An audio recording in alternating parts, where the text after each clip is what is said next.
Afternoon everybody, and thank you for coming along today. Another audit and governance meeting this afternoon, so welcome. Welcome to the press and public for attendance as well. Just some housekeeping. There's no planned fire alarms today. If the fire alarm does sound, then can I ask all attendees to exit the building as swiftly as possible, and the combined authority staff members will direct you to the nearest and safest exit and to the muster point as well, so thank you. So if we move on to the first agenda item, so which is agenda item number 1, apologies for absence. Do we have any apologies for absence, please? The only noted apologies for absence is Andrew Evans. Thank you. Does anybody else have any apologies at all? No? No? Thank you very much. Agenda item number 2, declarations of interest. Are there any declarations of interest from anybody? No? If anybody does come across any in the meeting, then please feel free to just declare them at that point as well. Thank you. Agenda item number 3 are the minutes from the last meeting that was held. So it's to approve them as a true record for the minutes of the meeting held on the 30th of June and also on the 18th of September. Can we accept those as a true record? Do we have a mover? Do you want me to take them as separate ones? So the 30th of June one, yep. I'll move them, yeah. Thank you, Peter, for moving that. Do we have a seconder for that one? I can second them if that's, I can second them as well, right? Yep, thank you. And the minutes held on the 18th of September. Do we have a mover for those on the 18th of September?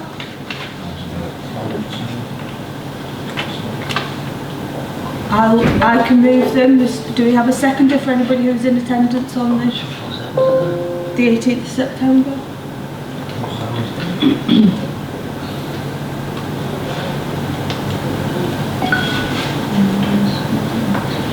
If not, we can just move them to the next meeting to be confirmed. So those remain in draft form until that point. Yeah. So nobody for the second on the 18th? Otherwise we'll have to move them to the... I'm trying to find the, sorry, the sun is shining out. It's alright. Just the one, the corner one. Oh, you've got the corner one. I've got the one that's shining in my eyes. Is that one? Is to the right of the door. Because I have that one. Don't want to frighten it away. Sorry? Because I have that one. And the 18th of 18th September. of September one. One chills out on holiday. Was I there? Give me a quick second to check. It's page 23. 23. Okay. So it was Thank you, Councillor Dr. Body, Glasgow. Marzi and Andrew Evans. So there was Councillor... I wasn't there. So Yeah, Marzi, and yeah, and you're going to second them? Yeah. Thank you very much. Okay. Yeah, thank you. Seems a long Seconded. one, Yeah, thank you very much. So moving on. Items, a slight adjustment to the agenda that's out there. So items 6 and 7, I'm going to move them forward in the agenda items. Before items 4 and 5, that's just to allow the interim group director of resources who needs to leave by 3 p.m. So I will move those around slightly on the agenda. So if we want to move therefore onto the next agenda items, so items 6 and 7. So do you want to go, Joe, with item number 6? Thank you. Thank you, Chair. So item number 6 is the Auditor's Annual Report, and I'm going to hand over to Claire from Jan to present her report. I think just in terms of my cover report, just a couple of things to highlight to the committee. Obviously this is backward looking, this is 24-25, not necessarily a reflection of where we are at this point in time. The report, as you know, looks at judges the organisation against 3 criteria, looking at financial sustainability, governance, and our journey, I suppose, in terms of improving value for money within the organisation. Ordinarily, that report would have a series of specific recommendations, and we would provide management responses to those. And this committee would be required to be satisfied that they're happy that the management responses meet those and will put right the recommendations as posed by EY. This particular report, because there's been a couple of them across the group, And there's no new specific recommendations that have been highlighted, but cross-references back to the previous reviews and recommendations from those reviews, but I will let Claire cover those off. I don't think I've got anything else much to say really. I think other than that, I'll hand over to Claire. Thank you.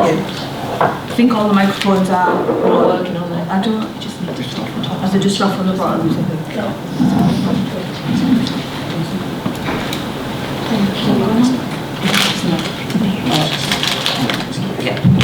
Thank you. Yours on? Thank you.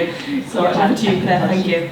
Thank you. So, as Jill mentioned, this report is back with looking. So this is our auditor's annual report for the year ended the 31st of March 2025. I think it's important to know that it's drafted at this stage because the financial statements audit is still ongoing.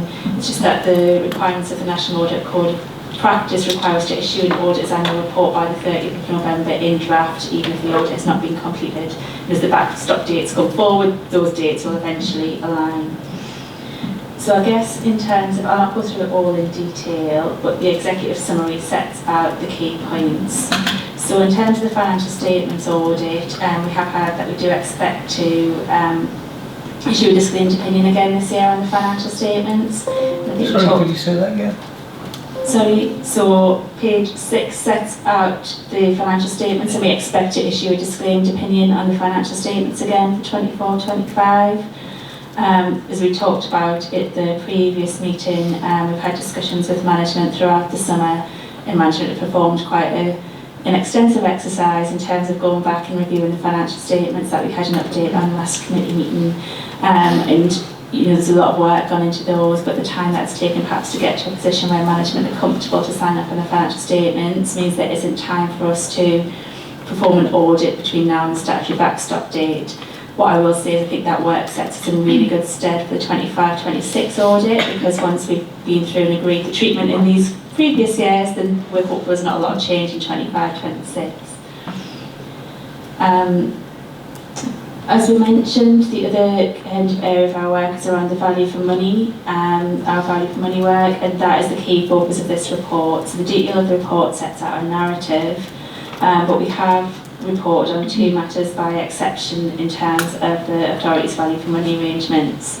The first one is the roll forward from last year in terms of the findings of the Tees value reviews. So those findings, they came out in the end, I've got my years right, I think it was by the end of February. Then there was a plan that was implemented, you know, has been reported to this committee over the year, and then upon review of that, there was then the issue of the best value notice, which suggested that perhaps some of those actions were still open.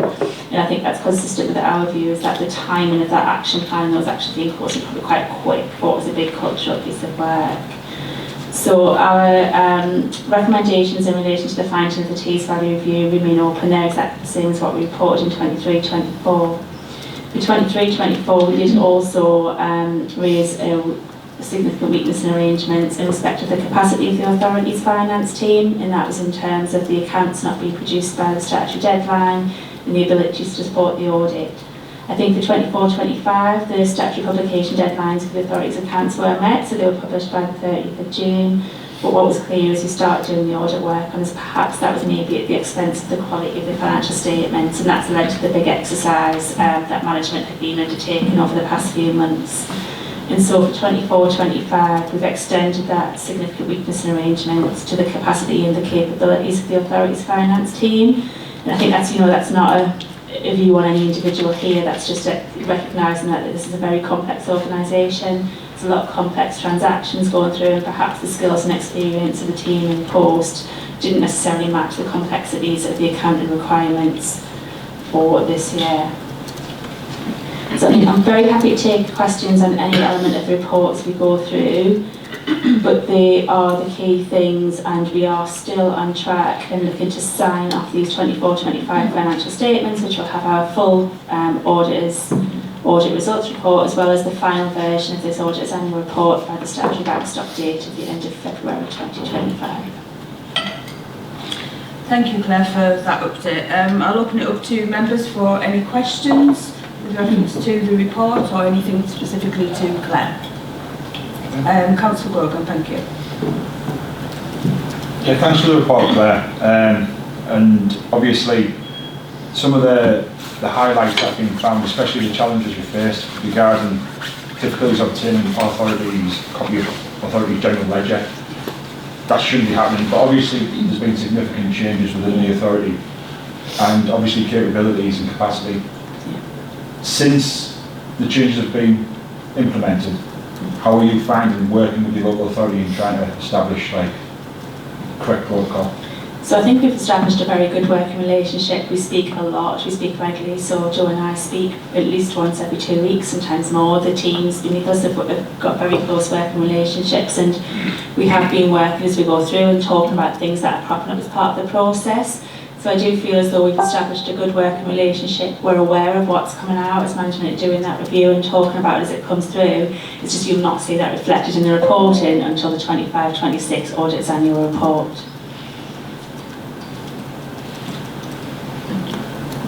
Well, that's good to hear, especially that you've got a better working relationship with the finance director of the authority. And moving forward, I do hope to see more positive reviews in the forthcoming audits. And one more thing, obviously, will that also reflect on the timetable of, say, there was a lot of ineffectiveness, on the red scales and things like that. Will that also hopefully be improved as well moving forward? So that dashboard, sets out again the 24-25 financial statements, and that does reflect the fact that the ineffectives at the financial statements, we suspect there were a lot of material errors in there, and the delivery of the working papers wasn't in line with the timeline we'd agreed with the previous team. But as we go through, if the audit progresses in 25-26 as we would expect, then yes, you will start to see that some of those arrangements turn from ineffective or requires improvement. Very hopeful that we'll have a few more greens in there next year and certainly start moving along the scale. Can I just bring Jo in to pick up some of those points? I think they're for Jo as well to answer. Yeah, thank you. Thank you, Chair. So yeah, absolutely. I can imagine the committee receiving this thinking, where are we now? And yes, we do have a really good working relationship now. I think in terms of practical things, examples I can give you. So we've had additional resources in, from June actually, but now from October as well. And these are expert technical people whose bread and butter is to produce accounts and working papers. We now have something, we had a workbook to start with, which was not integrated and it had numbers in there that didn't necessarily link through to any working papers. We now have somebody has built a fully integrated workbook for the financial year end with all the tabs that we need, the correct tabs that we need, and it has integrity checks built into it as well. So we've definitely put some extra resources there. I've also most recently, in the last couple of weeks, brought in an interim head of financial accounting, and her role is going to be to get us ready for 25-26. If I'm being honest with the committee, it's still quite a tall order for us to be able to get everything ready for the year end, because the work on the 23-24 and 24-25, because some of the adjustments in 24-25 are going to require restatement for 23-24. That work is still concluding, and it's concluding at pace, but it's going to be just before Christmas, just the end of next week. I have my sign-off meeting with the expert that's helping me, and we then need to hand that over to the interim head of financial accounting to make sure we've got all the right opening balances in the ledger and in the finance system. What we've had here, and this is covered under the Improvement Advisory Board, we had quite a breakdown in the use of the finance system that was reported through to IAB this week. So the finance system wasn't being used as it should have been used, whereas now we're on that journey to get that fully working. What I would say is, I would hope for 25-26, we'll definitely have that fully integrated workbook. We'll have as much of the system corrected as we can. There just might still be a bit more work to do going into next year, but I don't envisage any of the problems that we've inherited and that we've been looking at now. We're in really good stead now for 25-26. Sure. Yeah, thank you.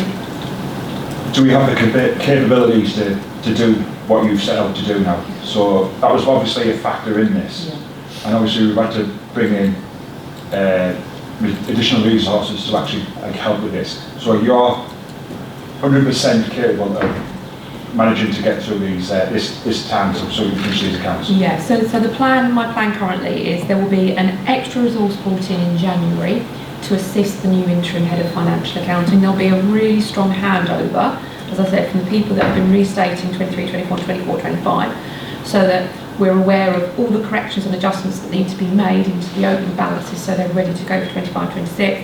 And the head of financial accounting is going to be having the timetable, going to start working on clearing down if there's any suspense accounts, balance sheet reconciliation. We'll be doing all that in-year work that should be being done, getting the working papers ready.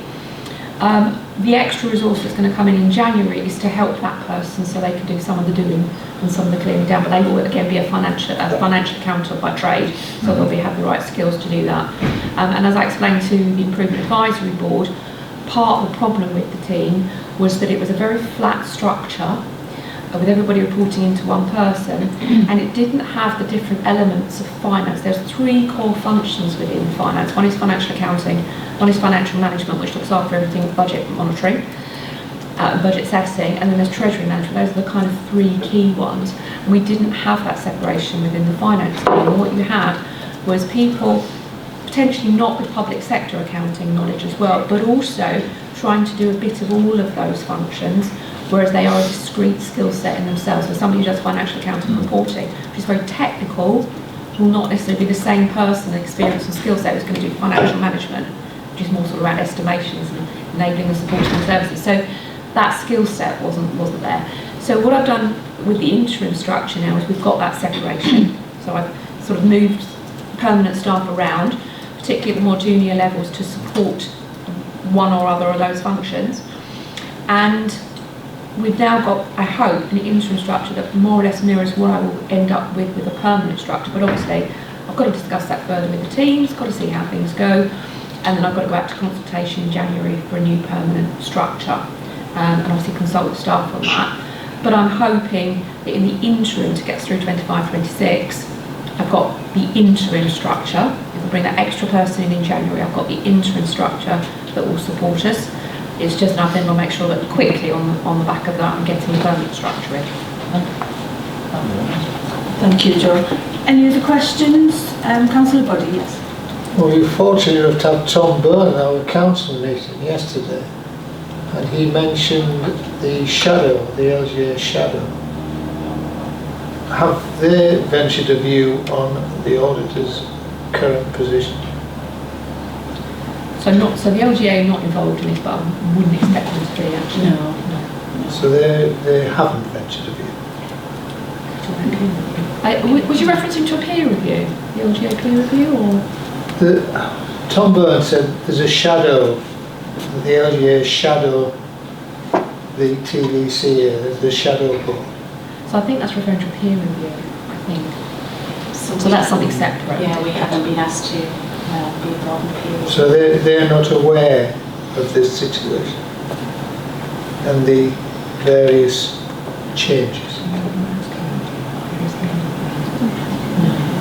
We report, I guess, to management. That sounds like an internal, I think, TVC review, not one. It's part of the best value review, isn't it? Would it be okay if we took that one away and come back to you on that? Sorry, Councillor Body, are you referring to the colleagues that are already working alongside you and the team from the board that you're working with? Is that where it is, as opposed to the LGA? Yeah. The LGA have a shadow board, yeah? There's the independent Advisory Board. Shadow board is how it was described. Yeah, so there is an independent advisory board which is working alongside the team. So they're aware of it. They are, yes, yeah, they're working hand in hand. Yeah, apologies. So this week we met with the board in person and we did a deep dive into finance and briefed them fully on the progress that's been made on the different elements, so they are aware of that. And without trying to put words in your mouth, are they content or I think quizzical? Can't wait because it's been to Cabinet, so they actually reported back to Cabinet this morning and are very pleased with progress that has been made, and will be recommending, I think, if progress continues at the current pace with the current outcomes, then they will be recommending to MHCLG to potentially that we are able to come up with the best value, but that will depend on us continuing to demonstrate and be able to bring the evidence on some of the areas that they want to see further evidence on. So effectively that best value period ends in April.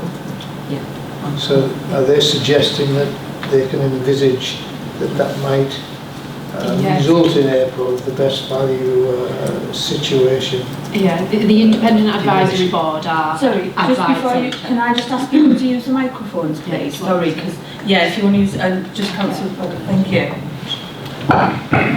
Yeah, so how the best value notice process works is we were issued with a best value notice for a period of 12 months, and that review period is well, we're coming into a review period now, but technically that ends on the 3rd of April next year. However, that's entirely a decision of MHCLG. The minister there makes the decision on whether the notice expires or whether it's extended. The Independent Advisory Board, or an advisory board for TVCA, they are there to challenge and support the authority on its journey through improvement. So the chair of that board will give a view to the civil servants of the Best Value Notice team at MHCLG in terms of how they think the authority has progressed so far. But obviously that, you know, they'll also go to EY and ask as well what their view is of our progress. And they'll seek a number of other partners and stakeholders such as Cabinet as well in terms of the view of the authority's progress during the best value notice period. But it just to be absolutely clear that that's a decision of the Minister at MHCLG, who has best value notice as part of their portfolio. So we enter that kind of review period where MHCLG will form their opinion from around about January to March. So they will start to form their opinion and give that advice to the Minister.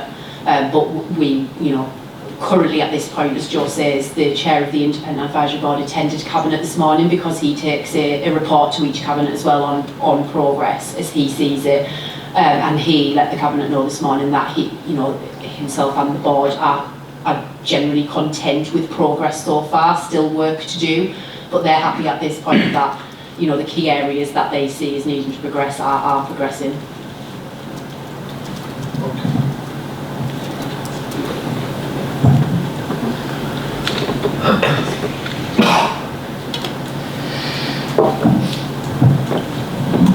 Thank you. Thanks for that update. Do we have any other questions from anybody else? Sorry, Councillor Walker.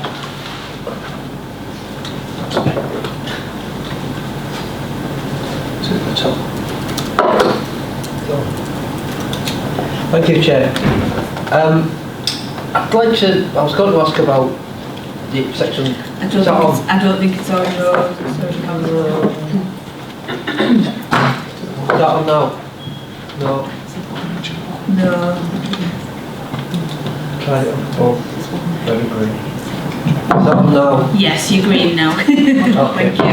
It was on green, I don't know what happened. Oh, yeah. I think one part of the questions I was going to ask have already been asked, but just slightly home in on page 83 in relation to the weakness in the arrangements for financial sustainability and relate to the financial Tees value review. I do appreciate, it's already been said, we're looking back over, but it's still important that we take note of this report and what's in it, because we're always, that's the nature, isn't it, of the annual reports. They're always going to be looking back over it. There's going to be in that situation. So we'll summarise the consideration of the authority's progress. They said sufficient progress has not yet been made by the authority to allow the recommendations to be closed. And the authority's underlying arrangements in relation to financial sustainability are not significantly different in 24-25.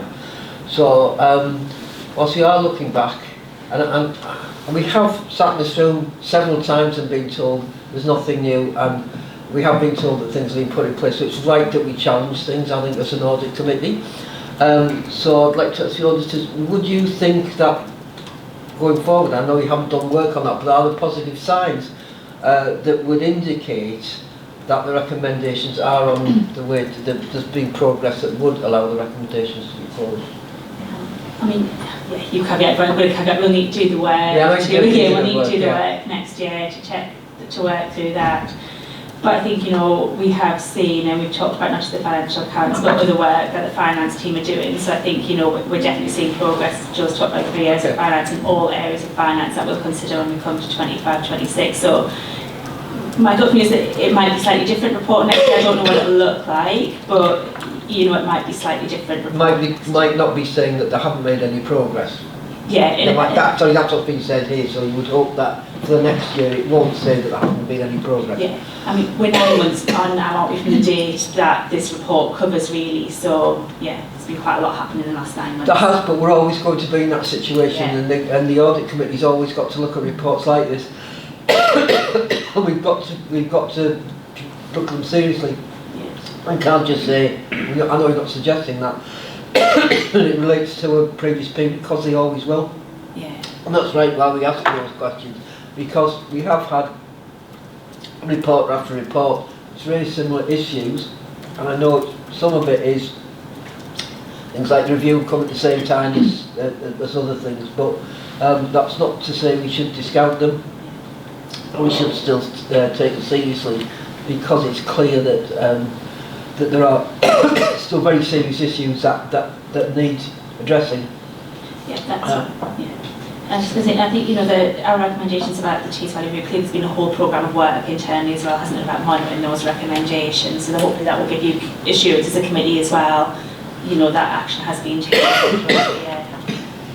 Thanks. Can I just bring Jo in as well there? Thank you. I mean, I think it's for me really to give assurance to the committee, and I'm happy to go on record with the community to say that report will be different for 25, 26. I've no doubt in my mind it will be different, and significant progress will have been made, and I'm quite happy for that to be limited.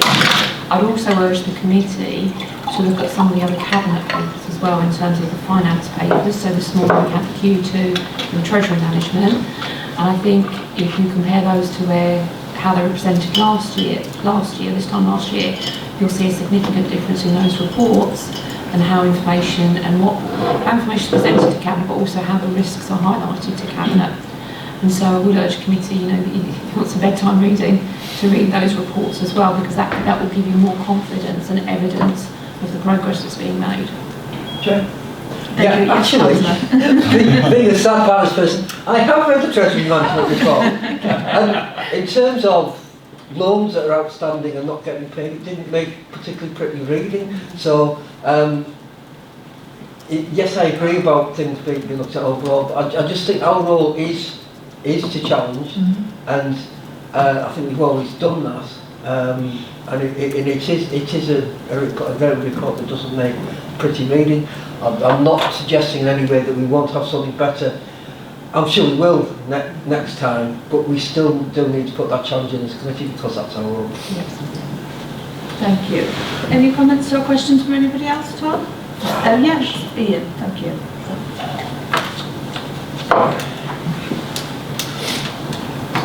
Yeah, you're on, yeah. So question about, on page 96 about Teesside International Airport. So there's a comment there that the authority is exposed to 71 million and more money's been invested subsequent to try and bring the airport back into profit. So are there plans in place should the airport kind of not achieve those goals and be able to repay some of the loans? Thank you. So that is a piece of work obviously we will update Cabinet on, and various questions have been asked about that through the quarterly monitoring and through the budget settings. So there is a piece of work, and there is a business plan for the airport that's been subject to external advisor review, which confirms the airport's ongoing sustainability. The question about whether or not they can repay loans and service the interest on the loan, that's what we're working through at the moment as a piece of work, but we'll need to conclude that in time for the budget setting, draft budget setting for the authority in January, and then the final budget in March. But it's going to be quite important. So both that and the STDC's ability to repay those loans is going to be quite an important part of the budget setting across the group. And I think the committee will probably have picked up from those quarterly reports that there has been some group budgeting errors. So across the piece, which we're making EY aware of things as they come to light, and that has more problems for STDC to be able to meet their ongoing commitments to us. But I think the important thing for the committee, from my perspective, is that the assurance I can give is that we are now aware of what all those issues and problems are. As I said to Cabinet this morning, you know, invariably when an interim comes in, you turn over all the stones and you kind of want to find out. I knew things, you know, needed improving, wasn't quite sure where, how. So I think there is a difference between there being financial sustainability problems that we need to address through past historic decisions, and absolutely right, that's absolutely right for financial sustainability. But I think that's separate from some of the problems and issues that have arisen in those reports around the grip and control of that loan on lending. So there have definitely been problems with that. That part has definitely been fixed in terms of we know exactly what the issues and problems are. We know we're working on the forecast for SDDC now and the ability to service those loans going forward. I'm doing a similar piece of work with the airport as well. So the frameworks and the internal controls around it, I can give much more assurance to the committee on. The ability for those organisations to continue to service that debt, I can't give assurance on today, but it's something the Cabinet's very aware of, and I'm willing to report through to Cabinet in due course. Thank you, Jo. Anybody got any other questions or comments at all? No? You know, just to echo some of the comments that have been made, really, you know, obviously it is disappointing that we're getting another disclaimed opinion. I think we've all said that as things have progressed. Obviously the best value notice is obviously still in place, but it's good to hear some of the feedback from the board to see that things are progressing in the right direction and that significant progress is being made. So hopefully we will see the benefits of that into the new year and beyond, really. So thank you for the work that the teams are doing, because I know it is still a very difficult time for everybody, and hopefully we will see that come through next year in some of the future reporting. So so if there's no more questions from anybody, no. So I'll just go to the details. Back to the summary.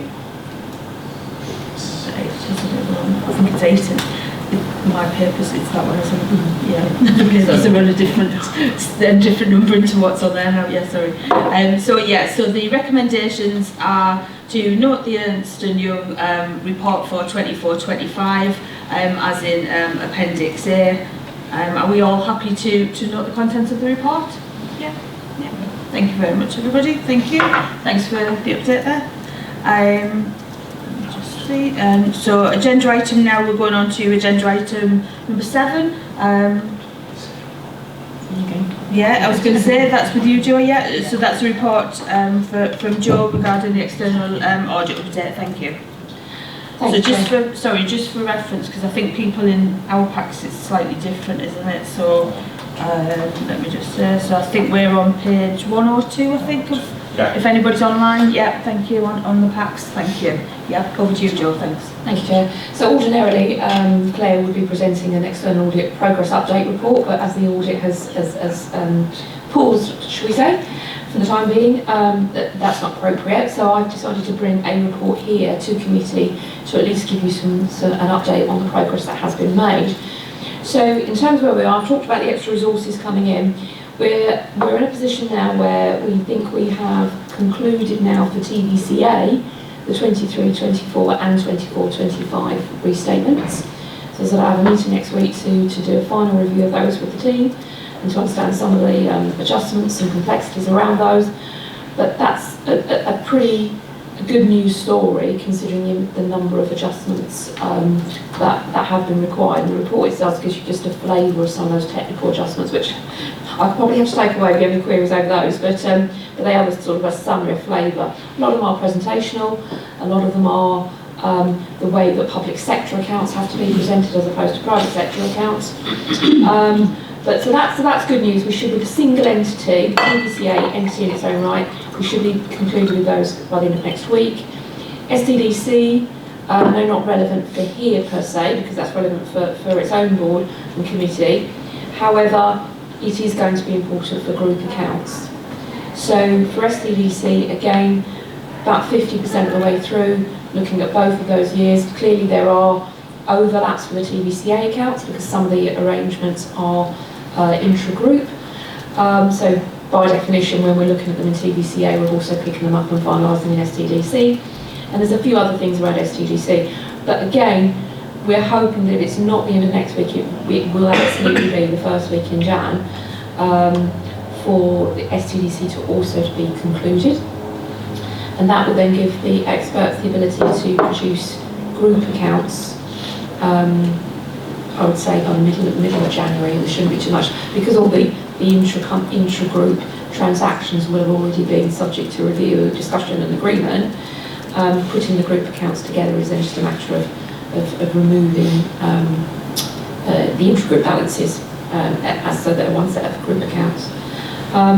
There's no requirement to restate the public inspection period in terms of these restated accounts. What we are doing is keeping a full audit trail and a robust tracker from the balances that were reported in the draft accounts at the 30th of June to the eventual restated balances and accounts. So we'll then be able to pass over the restated final versions to Claire and her teams, but together with an audit trail control workbook, which will be able to see exactly what adjustments have been made. And I myself have asked for, and I have seen now, lots and lots of working papers which are documenting the complex arrangements, what the arrangements are, the impact group, and the correct accounting where we were. So we've got sufficient evidence, I've seen, to be able to give Claire to explain how we've accounted for things. Thank you, Jo. We'll open it up for any questions or comments from anybody.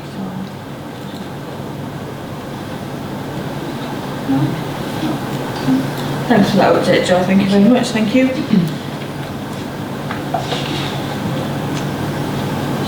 So now we're moving back on the agenda, so slightly different again. So now we're going back to what was agenda items 4 and 5. Jo, if you need to leave at any point, then please, feel free to do so.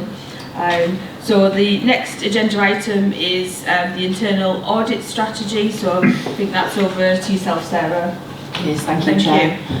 We also have David as well here from TIAA, who are the authority's internal auditor, so I'll hand over to David shortly, but just a couple of things to kind of draw to the committee's attention. So this is the draft internal audit strategy for 25-26. It's been to the previous 2 meetings as well, so it should be familiar to the committee. I just wanted to point out that obviously the plan was drawn together between the senior leadership team at TBCA and in consultation with TIAA, who are happy that it covers all areas of key risk for the authority for this year, and also just to assure the committee that the actual work on internal audit has started. I appreciate that this is the 25-26 plan, so I just wanted to make sure that the committee were aware that we've started that work. But so over to you, David, if you want to add anything.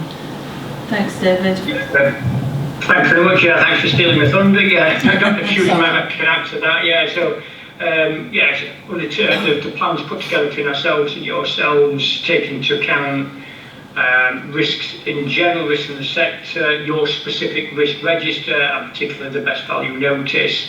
So the audit's undertaken. There's a mix of a couple of finance reviews, procurement, governance, and a couple of operational reviews.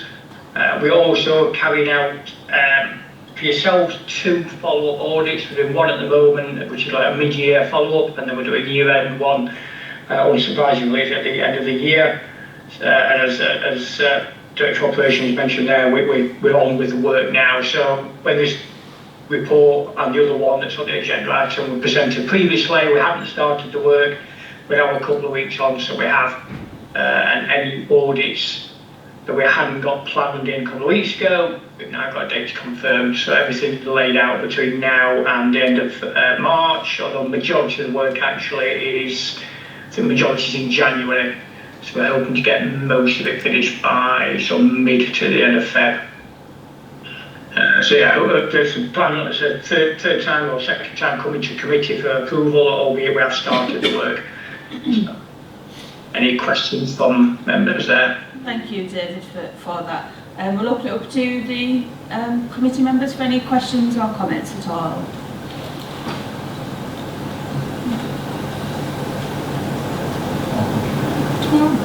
Thanks, David, for that update, and it's good to know that some of those dates have now been confirmed for in, because I know we've said before about getting confirmation of dates, so it's good to see that that progress is moving forward and that things are progressing in line with the plan.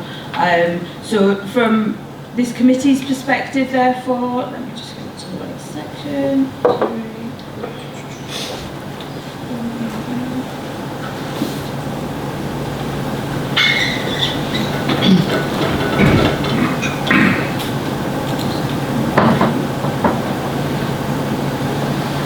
So would you want to move the recommendations on that report, please? Sorry, I think there's some... sorry, the recommendations for the committee are to review and approve the draft plan. Thank you. Are we all happy to review and approve it, what we've seen? Yeah, thank you. Yeah, thank you very much. Thanks for that. So now we are back to agenda item number 5, which is a summary of internal controls update. And David, I think that's with yourself? I'll carry on. Thank you. No problem. So it's a summary report. There's sort of 2 or 3 different parts to this. Apologies if you've seen these before, but I'll run from section by section. On page 52 it starts of my pack anyway. So this obviously was as of the 18th of November, but the original meeting was on. The first section, paragraph 2, we always have something in here that's sort of flavour of the month, and the updates in various sectors. So this one relates to the fraud prevention and the catchily entitled Economic Crime and Corporate Transparency Act 2023, came in a couple of months ago. So a little bit of detail there, what the Act entails, that this applies to all organisations. But there is some further information in the report if you want any light reading. We then, paragraph 3 would be, if we've done any work since the previous meeting, a summary of the audits that we've carried out. So when this comes to committee next time, there'll be some of the, hopefully the creditor payments and the procurement, the ones that were completed. Obviously at the moment we haven't completed it, so nothing in there, which is confirmation that we haven't been advised of any frauds or irregularities since the last report. Something that always goes in the report. And then if we look at Appendix B, really this is just the details that the audits that were in the annual plan, which obviously we've just been through, the dates that we've got audits planned in for. So this is the one where it's moved on since a couple of weeks ago. We've got dates confirmed for all of those audits now. Creditor payments is next week, and the anti-fraud and the whistleblowing audits are in January. So the audits planned in from sort of last week right through to the beginning of March. So it gives you comfort that everything's planned in and we can get the work completed. And again, as we go through those, that table there will be updated, so the reports become green as they're finalised, they get a bit of colour changing. And then Appendix C is any briefings since the last meeting. So one of those relates to the fraud prevention I mentioned previously. If anybody's got access to this electronically, the links from there should work. They'll either go through to our website or a briefing document or another source website. So it gives you a lot more reading material than what's just that one paragraph in there. So a number of things. Cyber Security Month was October, like I said, the fraud prevention. And again, this document will come to every committee meeting with the updates since the previous one. So there's always some sort of light reading on there. Any questions from members on that report? Thank you for that, David. Any questions or comments from anybody at all? No? Thank you for that, David, and yeah, like I say, it's good to see things are moving forward. Just a question really, do you think that the timescales within those in terms of the dates that are now there are achievable? Do you think that there's sufficient time to complete them with what you set up? We've done a lot of planning and moving things around. I mean, on mine I got it compared to when you get married and you're doing a table plan, it's like move the cards around.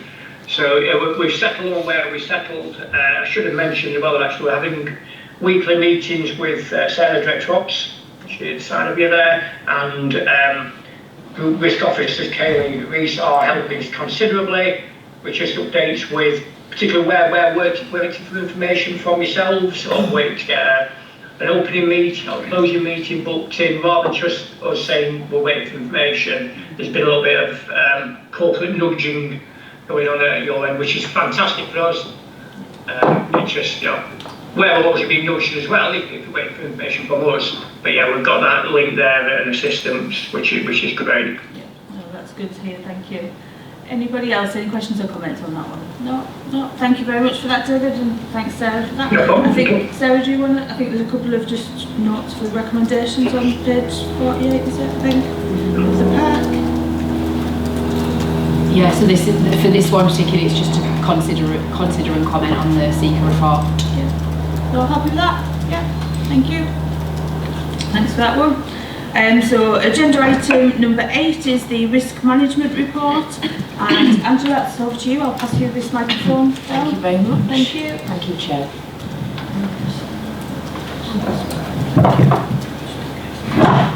Sorry. Okay, so I'll take this report as read. Obviously this is an overview of where we are with risk at the moment.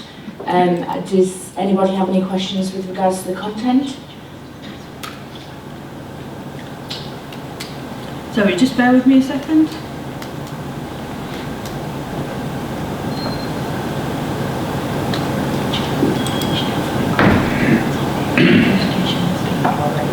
Yeah, thank you. I thought it so usually did online. Is it on? Yeah, it's on now. Yeah. Thank you. So anybody got any questions or comments for Angela on the report? Thank you.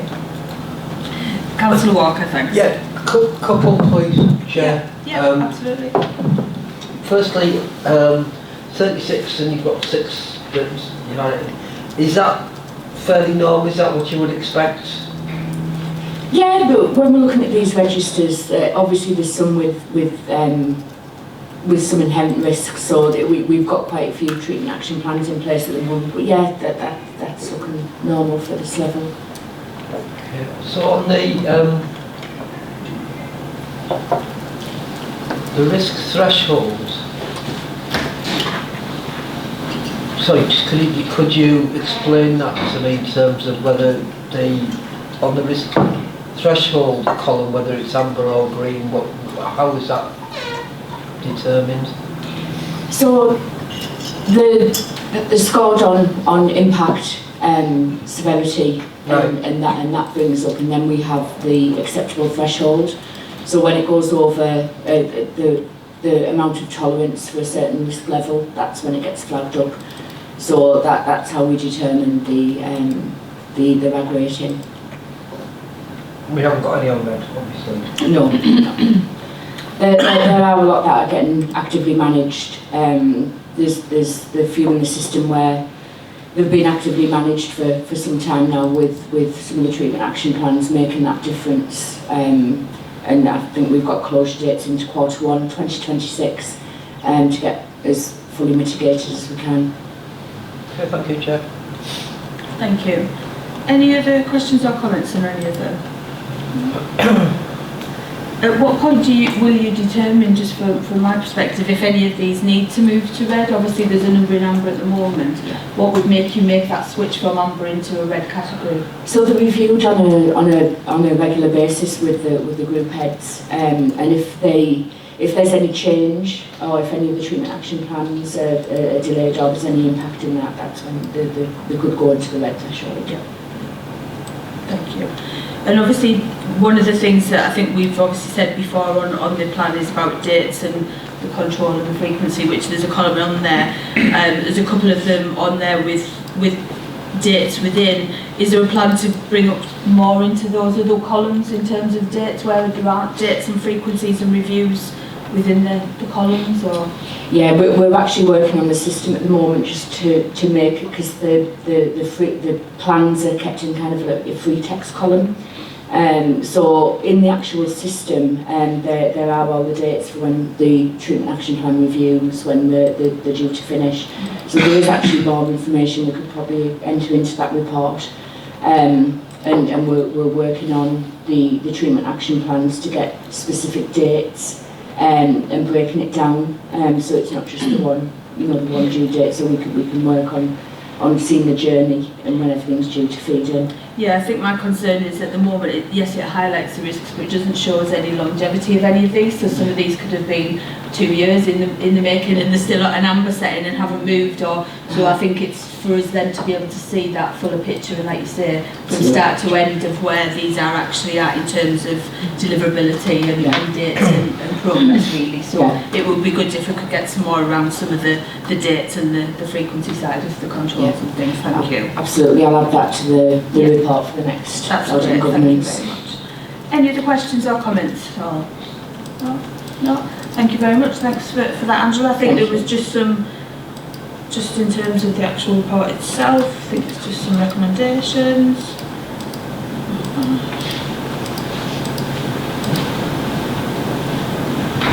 No content. Is it just a note? Yeah. So yeah, it's just to note the contents of the report and provide any feedback, so we're all happy with that? Yeah, thank you. Sorry, my pages are all different to what's on the agenda now, so I do apologise. So agenda item number 9 is the information governance report, and that's over to yourself, Connor, thank you. Yeah, forgive me if I'm quite quick with this, so I don't have to actually make my own words down. I'm bringing this on behalf of Jodie. I will point out now there is an error, that there's a reference to an appendix that isn't provided. I'm going to discuss this later on and share it with the committee when it is available. But I will largely take the rest of the report as read. It provides a summary of figures on FOI requests received, complaints from the Information Commissioner's Office and subject access requests. So back to yourself, Chair, if there are any questions. Thank you. Can I open it up to members for any questions or comments at all? Sure. Councillor Grogan, yeah. On page 120, can you elaborate anything on the breach regulation 5-2 of the EIR? Just I'm not 100% sure what that means. So that would mean that the complaint itself would be in breach of the environmental information regulations. So that specific regulation 5.2 will be what the Information Commissioner Office were checking that we had correctly held. So when a complaint goes to the Information Commissioner's Office, it's not necessarily that a complaint can just be on, for want of a better phrase, a dislike of the response. It has to be on the basis that we have breached our obligations under the Freedom of Information Act or the Environmental Information Act, regulations to give the correct answers under those areas. Off the top of my head, I cannot tell you what Regulation 5.2 is, but it would have been for those purposes, and I'll happily try and provide some additional information after this meeting. Like I say, if we're here to actually, like Councillor Walker said, scrutinising things, we don't know how we're supposed to scrutinise it, so it would be helpful to even have certain bits of information, just so we understand what regulation actually means. So. No, of course, and I think in that line, the Information Commissioner's Office filed in favour of ourselves. Right. So the complainant believed that we'd breached Regulation 5.2, but we have equally gone back. But as I say, I'll find some more information and pass it over. Thank you. Thank you. Councillor Walker. Yeah, I'm maybe having a bit of problem with my maths, Chair. So, Information Commissioner's complaints received, none. And then there's none upheld, which would be logical because you haven't received any. But then you've got the Information Commissioner complaints upheld in the authority's favour, 1. The question is, if we haven't received any, how can it have been? How can we have had one upheld? Is that from the previous? Yeah, so it's sometimes with the complaints to the Commissioner's Office, they can take a significant amount of time. So in this period, we have not been notified by the Information Commissioner's Office that they've had any complaints. However, on a previous complaint received, they have since made a decision on that matter.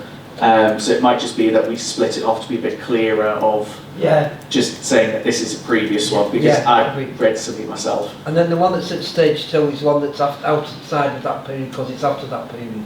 Yes. Right, okay. Yeah, that makes sense now. Yeah. You're just streaming things and you keep going through the same logic in your head.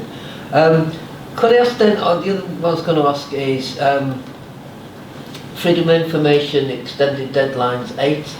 were they all dealt with within the time that should be dealt with? So, as sort of noted, the responses that were responded to within 20 working days was 42, and 8 will have received an additional extension. You can only extend under principle of the public interest test. So those 8, to my understanding, being noted for that fact that there was further work to be done to determine whether or not the information should be released. So within the statutory guidance, yes, but within the original agreed 20 working days, no. Yeah, so it's still within, so extended. Still within our rights. Yeah, so in it's not which been extended for a year or something like that. No. It's still being dealt with within the proper manner within. Yes. Yeah. Okay. Thank you. Just a question for myself. Obviously, we've got 8 freedom of information requests that have got extended deadlines. It would be useful to see how much we are extending deadlines by, and maybe there's any reasoning behind that, because obviously that's something, therefore, we're not achieving the 20 working days, but there's no sort of rationale to see why or what the reasons might be on those. So it would be good if there was any more detail could be supplied in terms of ones that aren't within the timescale, just so that we've got an awareness of No, those. completely. And I think drawing it down, as I say, there's only one legal reason within the legislation as to why we can extend it, that's the public interest test. So if otherwise, it's just late. If we don't respond within 20 days and it's just purely getting the answer, it's a late FOI response. But extending, it has to be under the public interest test where we're determining drawing in additional information to make that, but I'm happy to feed back to make amends to how the details are presented to be a bit clearer as to why. Yeah, it would be good just to get a bit more information, because again, if we need to monitor them going forward, we haven't really got anything substantial to work with to see how if they are progressing, and likewise if they come back again next time round, we've got no means to sort of see if they've moved or if they're stuck at a certain point or anything, so that would be really good. Councillor Grogan, yes. I know before it's been mentioned that obviously we've had problems with capacity, because we, as an authority, we do get a large amount of FOIs. Has the capacity been more resources put towards it to actually help with that and kind of moving forward? So we do have additional resource within. My understanding is there's 2 additional interims to support for the time being, and there is a structure that's going through the process that should determine where everything aligns. As of yet not proved, but there has been progress, and obviously as a governance team we're a bit more holistic and will help out where there's larger periods of difficulty. Can I come back, Chair? Yes. Obviously we mentioned before regarding updating the website, and also there's standardised answers instead of having to go through the whole chains. Is that still on the fact it's still ongoing to be implemented potentially in the future? Because obviously some questions could be found rather easily if we can point them in the right way. May as well use AI as much as we can. So obviously we have the publication service now. So I believe it does mention in the report that we've been doing it for some time now, where we publish all of our FOI responses. So where necessary, we do point to, reduce the workload on the team. And we will signpost, because there is a section of the Freedom of Information Act and EIR that does say that if it's already publicly available, you can just point them in that direction. I guess it's need by need basis. There will be some information that we have to consider how we release it, where we put it, and making it easily accessible. But in the large sense, I do believe that having everything published on the website has been helping out by passing things through and being able to quickly respond to requesters. Yeah, thank you.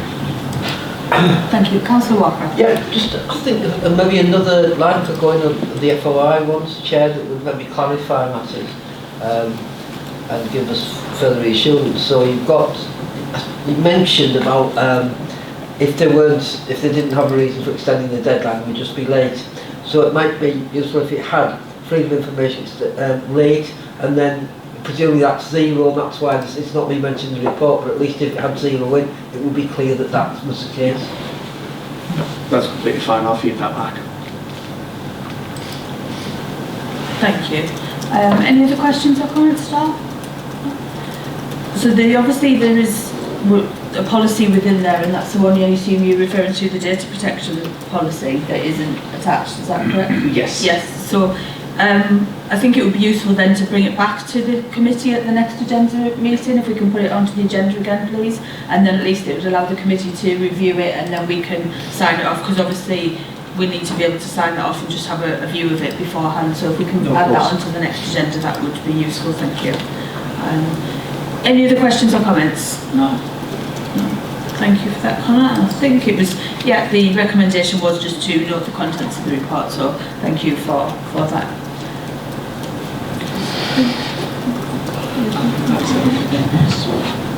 So thank you everybody, that is the last agenda item. Thank you for your attendance today, and hope you all have a very nice Christmas and Happy New Year, and get some time to spend with your families, and you know, it's definitely very much around who's around the tree, I believe, as well, so, you know, as opposed to what's under the tree. So yeah, I hope you all have a fantastic time and some good celebrations as well. Thank you. Thank you. Thanks very much. Thanks. Bye-bye. Thanks, David. Thank you. Bye-bye. Bye-bye. Thanks.